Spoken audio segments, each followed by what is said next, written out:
So now, let me go through with you something known as continuous treatment. There is a doctrine in the law known as the continuous treatment rule.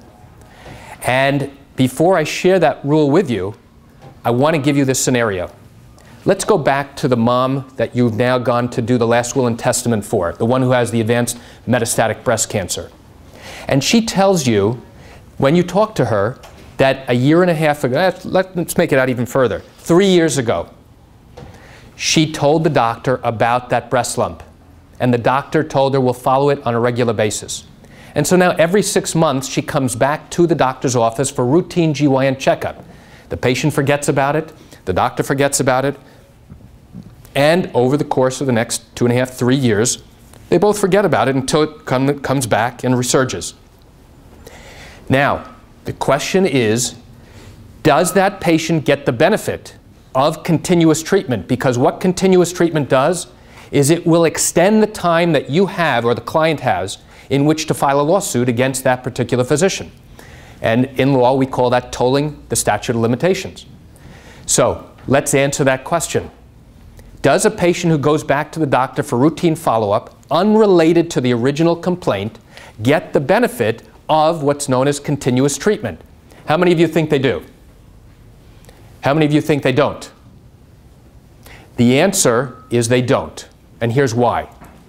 In order to get the benefit of continuous treatment, the patient has to go back to the doctor with the same complaint and same condition they originally went to them for. That is a requirement. So that although the patient strongly believes that they are getting continuous treatment because they continue to go back to their doctor, they have in their own mind, what are you talking about? I've been going to my doctor for years continuously. That's true, but not for the same condition, not for the same complaint about the breast lump that you originally made. And because of that, you don't get the benefit of extending the time limit in which to file a lawsuit. So when would this patient have had the opportunity to file? Within 2.5 years of the date of the wrongdoing. Okay? Yes, ma'am. So what if the doctor writes in his notes that this is something that they have to watch? You know, he's put a note, you know, review, but he just forgets. Okay, so and, I mean, she's going to him for, I mean, a breast exam is part of your general gynecological exam. So, sure. And he said we're going to follow this, and she doesn't have a complaint. I mean, she just doesn't feel any pain or feel it. So the question is, if the doctor puts in their notes that they're going to follow this and observe it and act on it once the patient comes back for follow-up, what can you do? Will you get the benefit of continuous treatment? Well, let me answer that question, because it's not a simple answer.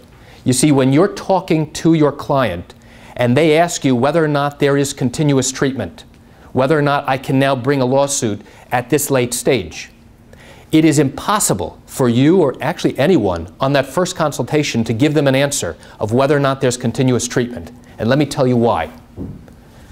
In order to give an educated answer about whether there's continuous treatment, I guarantee you that if you spoke to the client for an hour and got their version of what happened, they're going to tell you a story that's not going to be 100% historically accurate. Everybody forgets details, and that's understandable. But what is required is we have to get all of the medical records to evaluate every single page of every single record. And when I go through a record and look to see exactly what was done, here's what I look for. I need to know what complaints the patient made that was recorded. I need to know why the patient went to the doctor. I need to know what examination was done. Did the doctor address those complaints? Did they look at whatever it is the patient is complaining about? And now, here's where it gets interesting. Did the doctor formulate a treatment plan to address those particular complaints? Did they send the patient out for tests to be followed up? Did they do things affirmatively that says, I recognize you have this problem, I want you to do the following things, and I want you to return back at a certain time to check up on those? It is critical to understand why the patient went back on the next visit, why they went back on the follow-up visit, what complaints they made.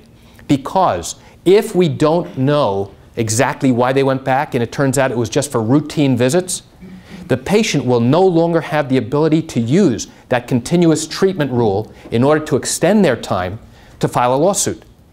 So to answer your question, ma'am, you have to look and see in every single record why the patient was there, and importantly, what treatment plan the doctor created to address that problem. Now here's something that's going to infuriate a lot of you, and infuriates the plaintiff's bar constantly. What if the doctor did not formulate a treatment plan? The patient made a complaint, and the doctor says, don't worry, we'll watch it. Doesn't write anything in their note. And there's nothing to indicate the doctor has said, okay, here's our plan for this problem. Now, where the doctor fails to create a treatment plan, can you get the benefit when the patient goes back over and over again for other unrelated things? To say, look, but the doctor was supposed to recognize this, act on it, and he failed to do so. That's true. That is true. And in that instance, you'd have how much time to bring a lawsuit? 2.5 years from the date of that wrongdoing. But now let's say the 2.5 years have passed, and the doctor never formulated a treatment plan, never decided this is the action we're going to take for your particular matter. Do you get the benefit of extending that time period? The courts in this state say no. And that's a real travesty. And that's something that, you know, the courts are slowly recognizing as a real travesty. But that's a fact.